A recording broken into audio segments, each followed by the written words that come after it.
Okay, it's time to start. I want to welcome you to our web seminar today. Let me first introduce myself.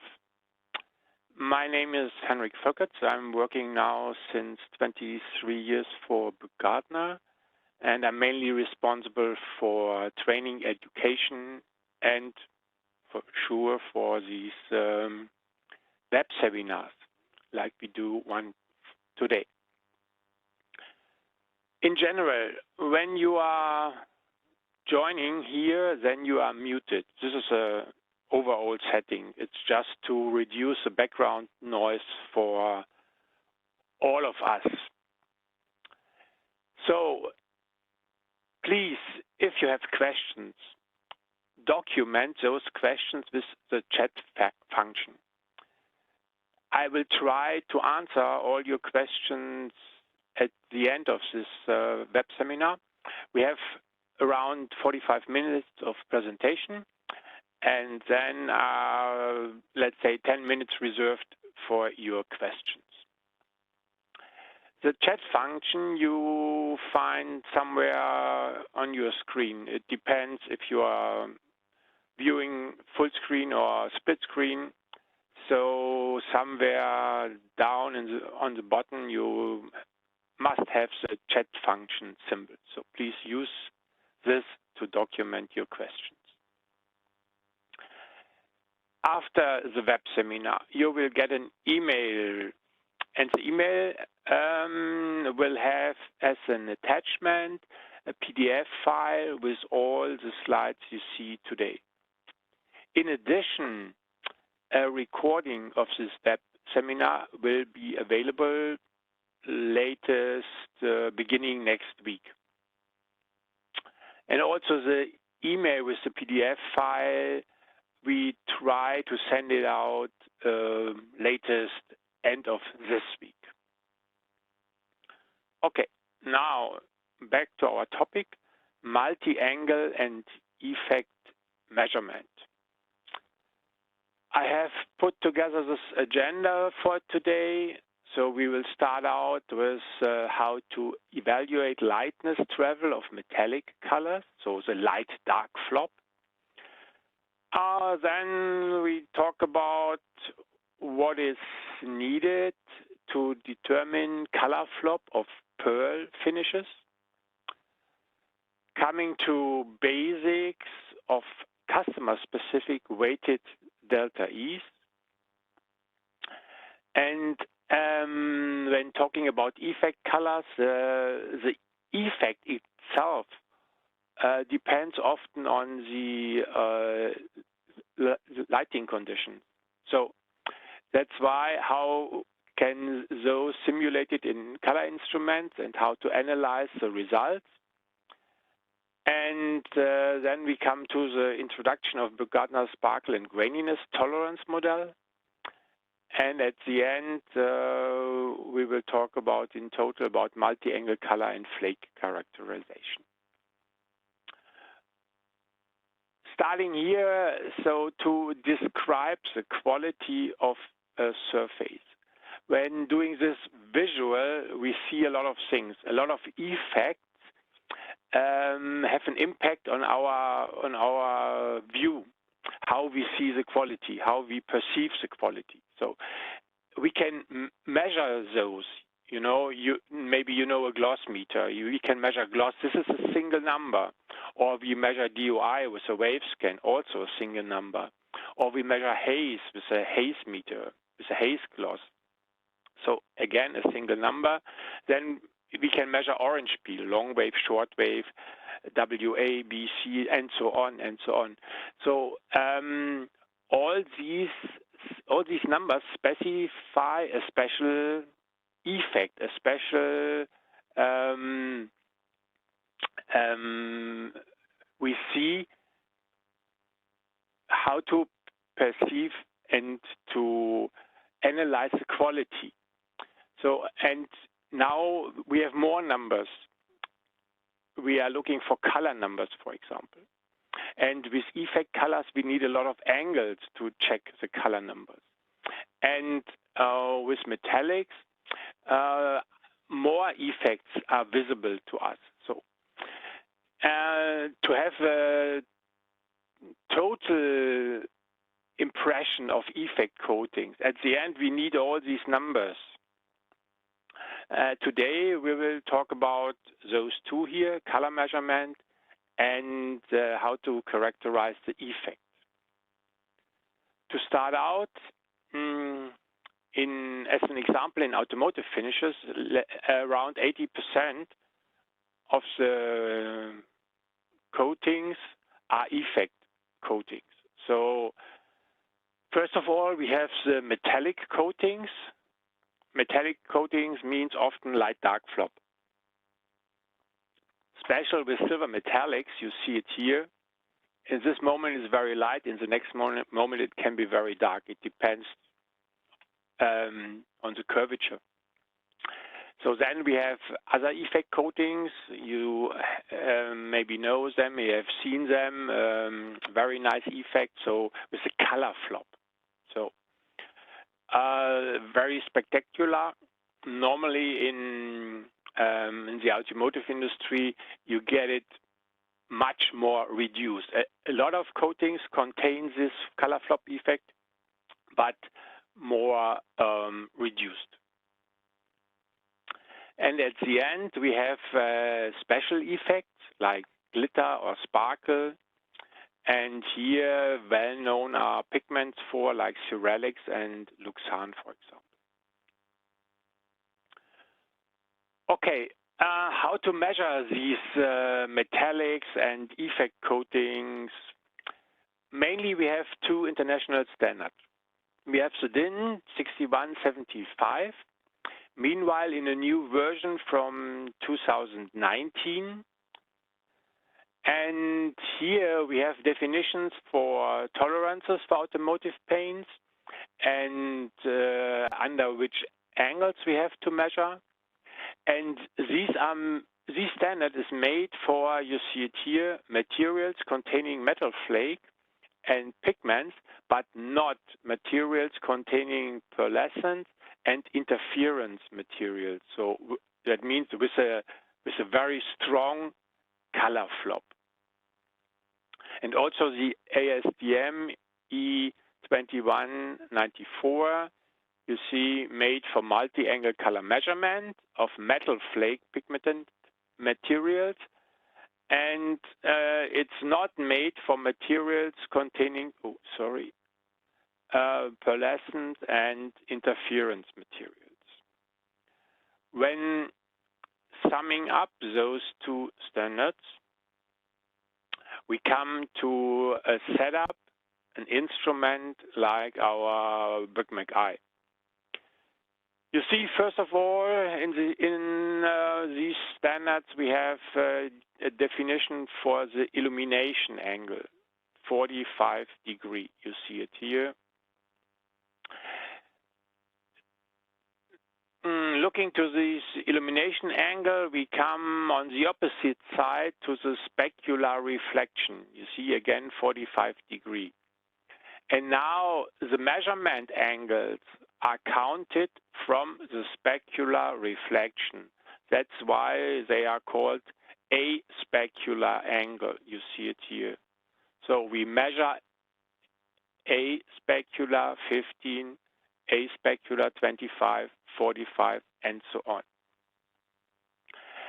Looking to the instrument, to the BICMAC eye, you see the light source here, this one, the lamp, sits on this side. So it's easy. With the BICMAC, we have the indication light that the instrument is working. The signal lamps are also on this side. So it means with the BICMAC, illumination from here. And in addition, you have a sign here down in the bottom. You see that indicates that the light comes from here and the specular reflection goes to this. This is important when you want to have a defined direction for your measurement. When you specify the measurement direction, then you have to know where the light comes from. Okay, having these 5 angles of detection, now it's interesting how the energy is reflected. Do we have the same amount of reflected energy in all directions? No, definitely not. You see, when illuminating from here, we get most of the energy is reflected in this direction. So that's why those 2 angles here, 15 and 25, also called the near specular angles, they normally get most of the energy. So that means here a coating looks very light. Here, for example, if you have your blue metallic, then you see it from here and here as a light blue metallic. This angle, the 45, is also called phase angle. 75 and 110, those 2 are also known and called in the industry as flop or grazing angles. So here, coating looks more dark. If you have a light dark flop, then from here you will see a dark blue metallic, and here you see, from here you see a very light blue metallic because of less energy is reflected here. So as an example, when measuring with a multi-angle instrument, solid green, then you see the reflection curves, the spectral curves are the same. So a solid green not changing, or a solid green has no light dark flop. So that's why the curves are all the same. Now to a metallic green. A metallic green shows a light dark flop.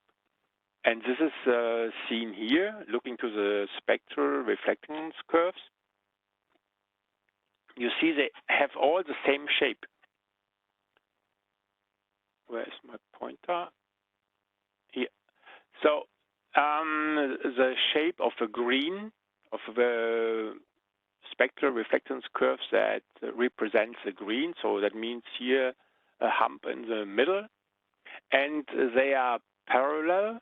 So you see, and here this is the light green, and this is here the dark green. So that means here the dark green looking from 110, and the lightest version 15 means looking from here. So more energy reflected. So you see the scaling, it's around 20. Now coming to silver metallic, and here you can get back a lot of energy. You see it goes here, the highest reflection is above 200, 230, whatever. So silver metallic can look very, very light, very, very bright from here, and in the same moment, very, very dark looking from here. So this is a nice example again.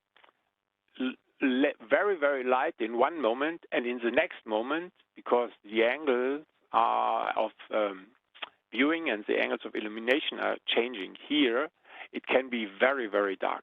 So, and this underlines the design, by the way. So it's nice.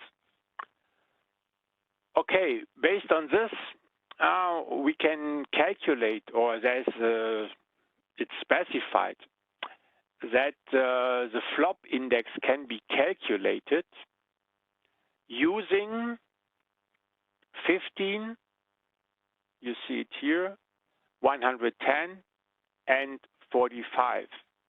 That means with this equation,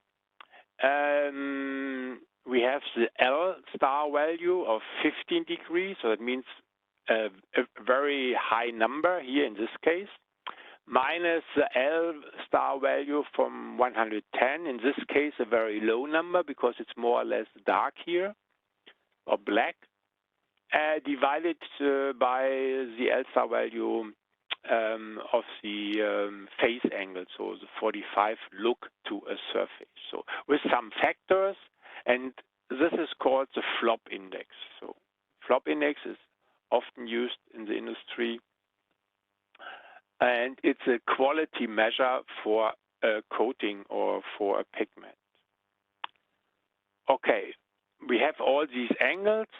We measure color, and for sure, in addition, now it comes to the typical color measurement. So as a quick reminder, we want to know how big is the difference between two panels, you see, and we can do that by calculating the L difference, the difference in lightness, the delta L, the delta A, so that means the difference on the A axis, or in minus A plus A direction, or the difference in B direction. All three are summed up to the total color difference. Also, you know, the delta E star. This is a CLAB system from 1976. So it was known that, or it is known that the delta E star from 1976, the CLAB version, not always matching with the visual perception. So that's why over the years we had a lot of attempts to improve that. And the delta E star, the CLAB delta E, is made for paint, for example. We had some new delta E's. This is out of the 80s, the delta E CMC. Maybe you have heard of these. This is based on textile samples, for example. When they develop this delta E equation, then they use textile samples. So, and the goal of these new delta E's, of this also called weighted delta E's, was to have a better match to the visual perception. Because we know that we need for some colors bigger tolerances, and for some colors we have to have smaller tolerances when using the CLAB system. And the idea was to have a system in which we can use delta E1 for all colors. So, and these weighted color systems do that. They automatic rescale the tolerance size based on the color you measure. So that means this area here, this ellipsoid, is 1, and the small one here is also 1. This is made by these equations. So over the years, we had more of them, and beginning with the year 2000, it starts with equations for effect coatings, for metallics. And one was delta E din, and based on the delta E din, we get a lot of customer-specific delta E's, weighted delta E's, with improved behavior to the visual. So let me show this in Smart Chart. So for this, we go to Smart Chart. I can open the bookmark part. So, okay. What I want to show is we have here a silver, a standard, and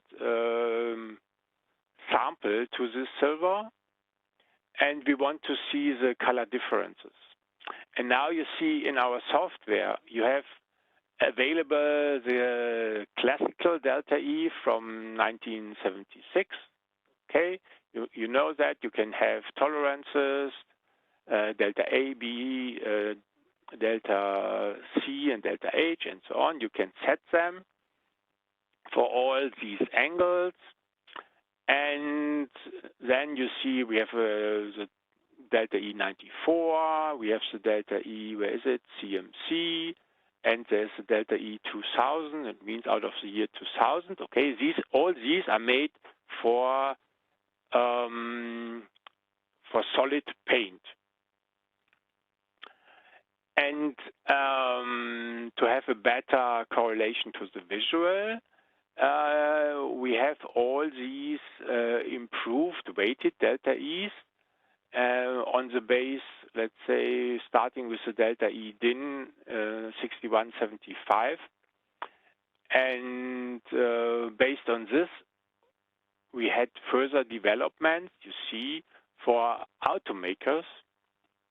So we have developed delta E for Daimler, let's say, together with all these companies, or with Audi. So Audi do a lot of work to bring forward these weighted color equations. And then you see here, for example, delta E Borgward, or Fiat Chrysler, or Ford, or GM, or Kia, and so on and so on. NIO is somewhere here, BMW, Jaguar Land Rover. And there are more. Some of the companies, they don't want that we show them here.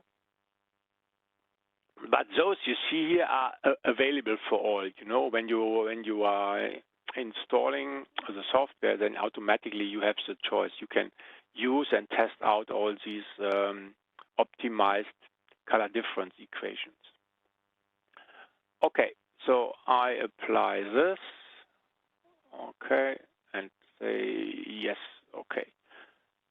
Good. So here you see the tolerances are automatically calculated based on the color you measure. So, and it's displayed always that the border, that the tolerance is a 1. You see it here. The maximum tolerance is 1, and in this case, the sample, the silver sample, is to yellow. So, okay, and we have a traffic light system with the software. You see, you can have a green area, or this means it's yellow. So you see here under minus 15 or under 15 degree, we are in the yellow area, or you can be out, then it's red. Okay, good. So back to the presentation.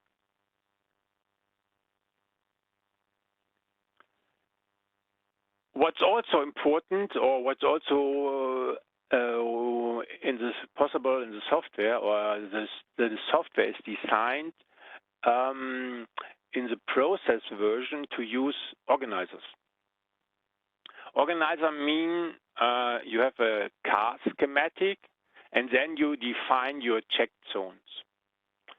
How to measure in this check zone means how often, and again, important to point it out, the measurement direction. So you can define this per check zone.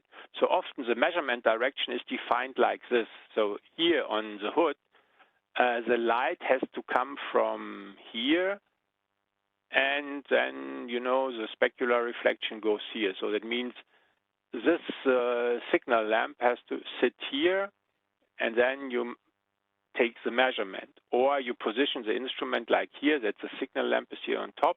So you see it, and then the measurement is done in this way. So this is a little bit to copy your overall situation, because the light source is overhead. So that, yeah, when you do visual checking, then the light comes from top. So, and to copy the situation, often you see the setup in the process software for the check zones And the idea of the setup is always to mimic the overall situation, that the light comes from overhead. So let's say with some companies, for example, they position it like this, so that the instrument is more horizontal. It's also okay. The goal is, or it's a must that all do the same. When all position the instrument horizontal, it's fine. You can compare the results. But if one is positioning the instrument vertical and the next horizontal, then maybe you will have differences. You will have differences, or you have the risk to have differences, because you see the effect pigments, they get an orientation due to the process and the parameters. You cannot control it perfectly. That's why there is a risk. Here we have an extreme example to show the effect. You see here, these are the flakes. And let's assume they are all orientated like this. You know? Now, we measure the zero position. That means light comes from top. So the instrument sends the light from here, reflection goes here. Then we come to this reflection curve, the yellow one. So a high amount of reflection. Now we turn it 180 degrees. That means the instrument sends the light from here to the surface. That means light will be trapped here. Some amount of light will be trapped here, and the result, the reflection, is lower. That means this red curve. So we will get a big difference, or we get a difference because of positioning the instrument differently. It's the same coating. Now, to test all four directions, we do the 90-degree positioning and 270. That means we are sending the light here from the side, in between those flakes, you know, from the right side and from the left side. And you can assume it, there's no difference between 90 and 270 position. So to have the overview, we have the sending from top, sending from the bottom, and then those from the side. So what does it mean for our tolerances and for our measurement results? You see, starting with the zero position, the zero position is the standard. Here, the door zero position. Now 90, 180, 270. And you see, you get differences on the same coating, on the same door, just by turning the instrument. And the difference is 2/3 of your L tolerance. You see here the L tolerance, the limit, and 1.2 you use off by just turning the instrument. So again, that's why it's so important to define the measurement direction, and that all do the same. Okay, now we come, this was a part for light dark flop, color measurement. Now we come to color flop, so pearl coatings. Okay, here a nice picture. You see this this pigment is called Viola Fantasy. So in this case, we have a color flop from purple to green. There's a standard how to handle or how to measure multi-angle color measurement of interference pigment.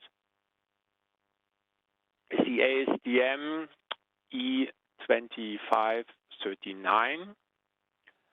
And it says, in order to fully capture the color travel of these pigments, it is necessary to add viewing and illumination angles. So here it is not enough to have just 145 illumination. But the standard is for those with a very strong color flop. So for this, you have seen the pigment before, this Viola Fantasy. So in production QC, for production QC, they add this one to keep the whole procedure practical for industrial use with a portable spectro. It was determined that an additional angle behind the gloss, -15, is of benefit. So what does it mean? Here you see the additional behind the gloss angle. So pretty easy. Again, illumination, specular reflection. These are the angles in front of the gloss, and this angle -15 is behind the gloss. And this can be used for differentiation between metallic and interference coatings. And the effect of just these -15 is that you can detect things like this here. You see, again, Viola Fantasy, it's going from deep purple, it becomes lighter and lighter. That means here, deep purple, then it becomes lighter and lighter and lighter. This is a 15-degree view. 15-degree view means close to the specular reflection, so it becomes to a light purple. This, this is a specular reflection. When looking, let's say, from here, you are blinded by the light. You see nothing. You see a white spot. And when you move a little bit, then you are behind the gloss. That means you see what the instrument will see with -15. And here, looking to the spectral remission curves, the curves are shifting from 15 to -15, more to the middle. That means it's the green. Okay, so now the last section, we come to effect finishes with a special glitter sparkle effect. First of all, a nice picture to explain. Very important is the kind of illumination. You see here direct sunlight. Direct sunlight highlights those reflecting flakes, and it looks like sparkle, like stars at night. You see, and the same coating with diffused illumination looks like this. So what we can see is light-dark variations. So this is called graininess. This is called sparkle. This was known that that the color data are often not enough to describe a surface or to give us a good match to our visual perception. We see here a difference. You can see, oh, maybe here we see graininess. And if you see graininess, maybe under direct illumination we see a lot of sparkle. Maybe. So, okay, it's not so easy to get a photo of that. But at the end, you see the color numbers are not so bad. So small differences, but we see a difference. So what to do? What was known is that color is the integral of the spectral reflection over the measured area. So color measurement is checking this area. So if you have light-dark variations here, a color measurement don't care, because the color sensors, the color, they looking or they calculating the integral of this area. And you see a color measurement is not for differentiation between base coat color and reflection of the effect flakes. And with just a color measurement, so these special effect pigments cannot be characterized. For that, or based on this, it starts to develop a way to measure it. And as we know, first of all, we need an instrument with different illumination conditions. So, because sunny sky, color starts to sparkle. Cloudy sky, fine or grainy pattern are visible. So graininess in the industry, also known as texture, structure, coarseness, salt and pepper effect. You see here some nice examples for low graininess and high graininess. What was known as for the viewing conditions for graininess, we need diffused light, we need a close observation distance. The angle of observation is not so important. Or some causes for graininess, you see flake type, flake size, orientation, agglomeration. Sparkle, also called microbrightness, glints, diamonds. Here we need a spotlight or direct sunlight.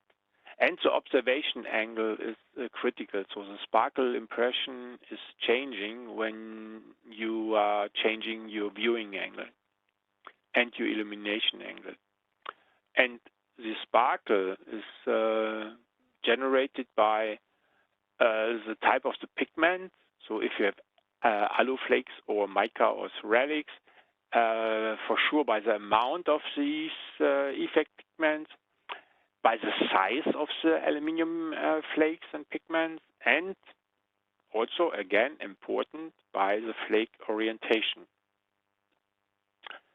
To have an instrument for that, so we have developed camera instrument that is inside the Big Eye. So the Big Eye at all is two instruments in one. That means the camera has roughly the resolution that correlates with the human eye. And this camera takes picture under a simulated sunny sky and a simulated cloudy sky. So you see here we have for sparkle 3 illumination angles. We have 15, so to simulate sparkle illumination from top. Then we have 45, and we have illumination, direct illumination to check sparkle under 75. And the cloudy sky is simulated by this half sphere. This is to check the graininess, to measure the graininess. So easy to explain with these pictures. So here we have a picture taken by the camera under 15-degree illumination. And here you see all the sparkle. So illuminating from top, sparkle is visible. The same area now illuminated under 75. Less sparkle, you know. That is what a lot of people want. So here the flakes are orientated parallel to the surface. That's why you can detect them when illuminating from top. when illuminating from the side under 75 degrees, so we see much less sparkle. So that means a lot of flakes are well orientated. Okay, now coming to a picture under diffuse illumination, and here you see graininess, light-dark variations.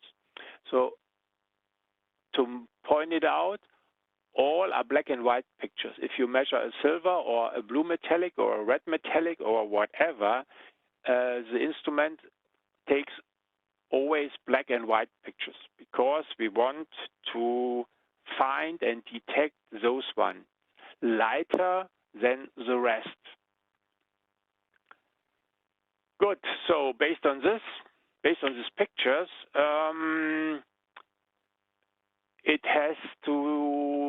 the analysis has to start.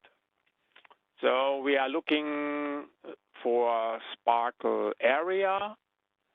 That means not the individual pigment, the overall, all of them, sparkle area, and sparkle intensity. So how strong are the light flashes coming back from these flakes? Based on this, it comes to a two-dimensional system. Here you see sparkle area under 15 degrees, and here you see sparkle intensity under 15 degrees. That means we have two samples. The difference between those two is just in sparkle intensity. What does it mean?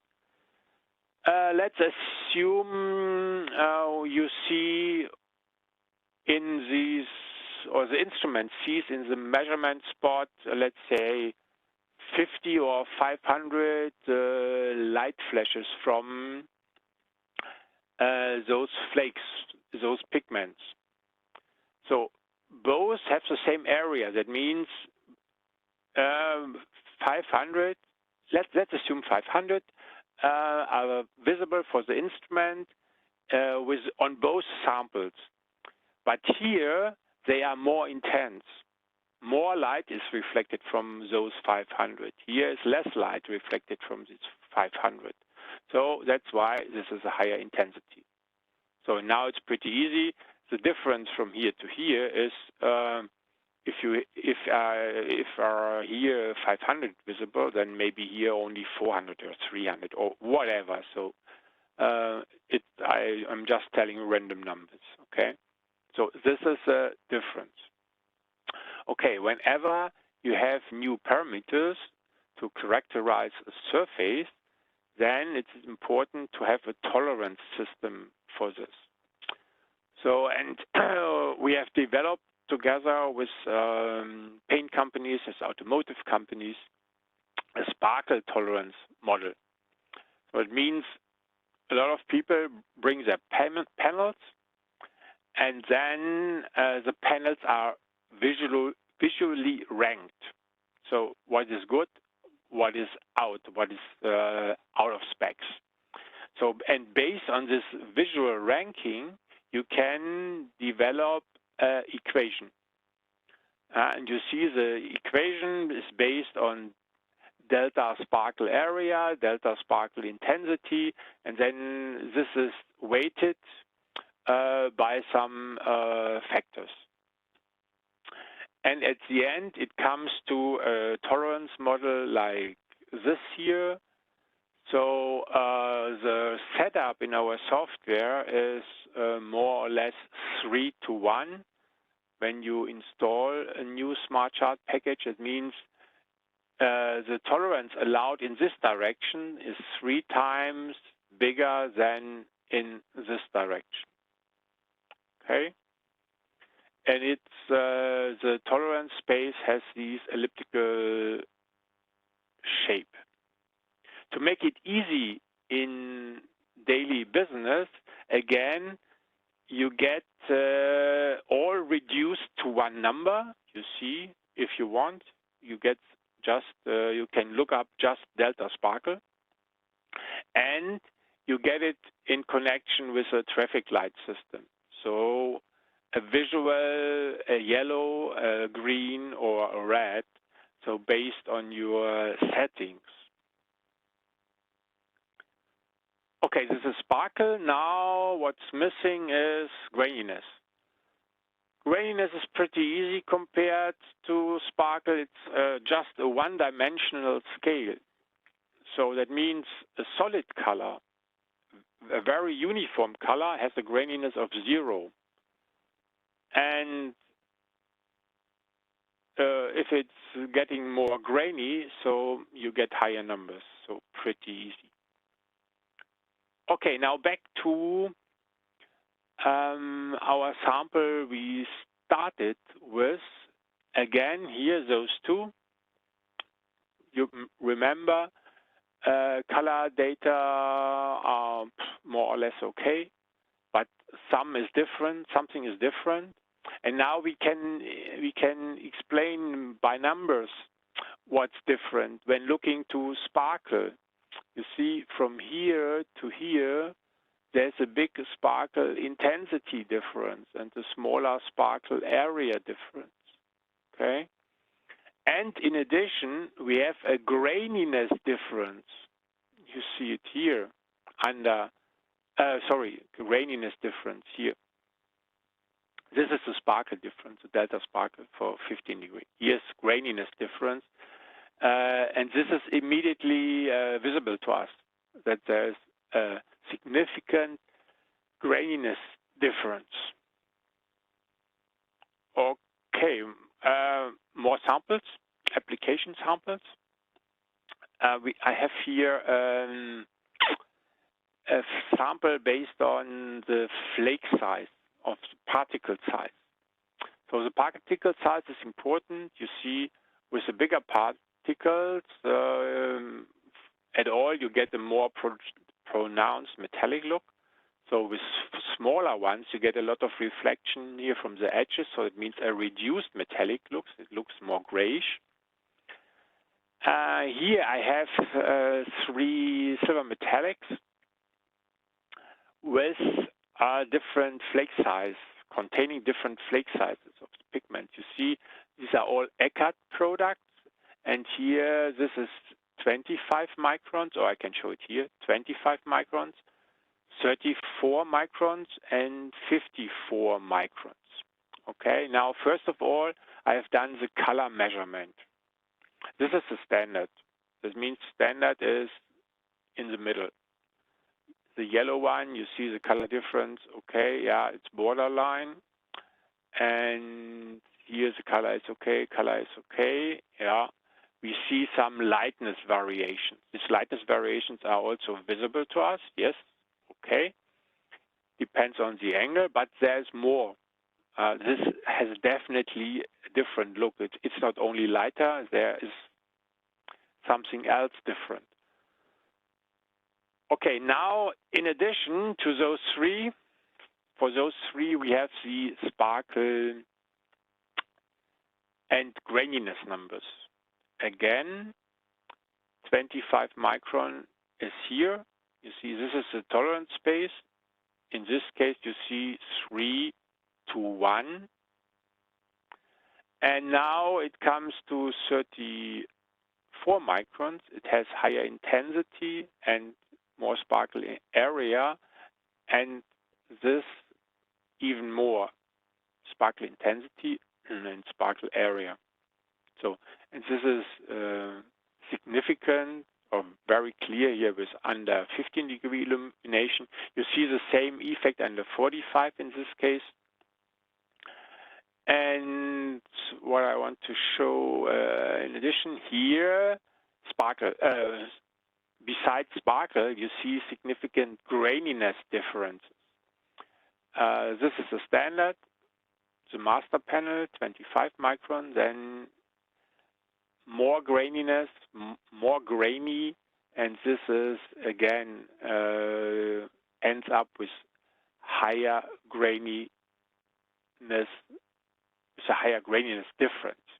Okay, and this is let's say, a nice example that follows exactly the theory. If you have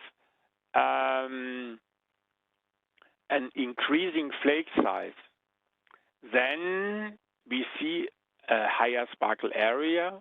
You can see all these graphs and numbers.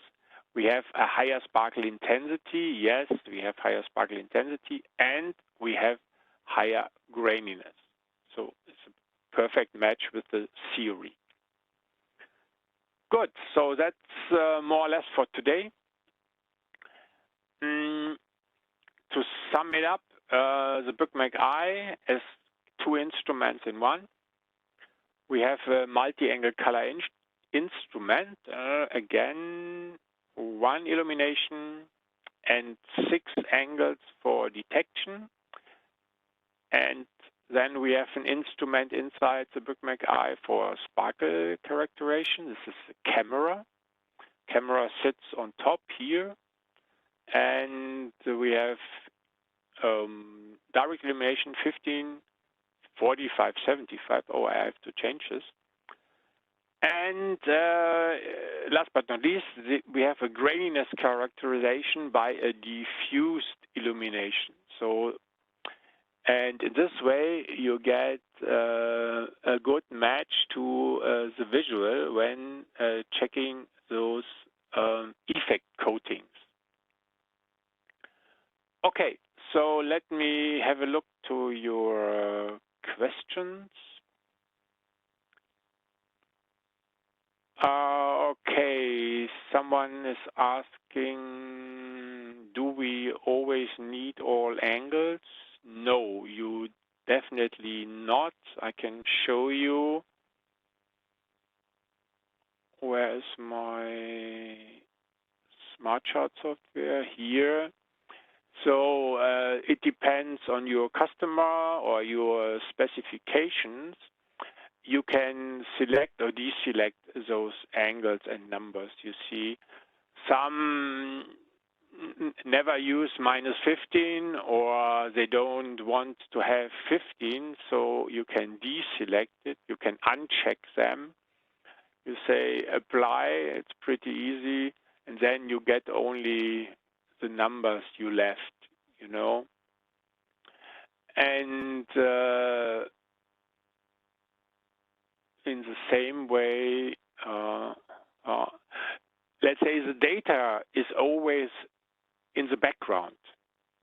Always everything is measured.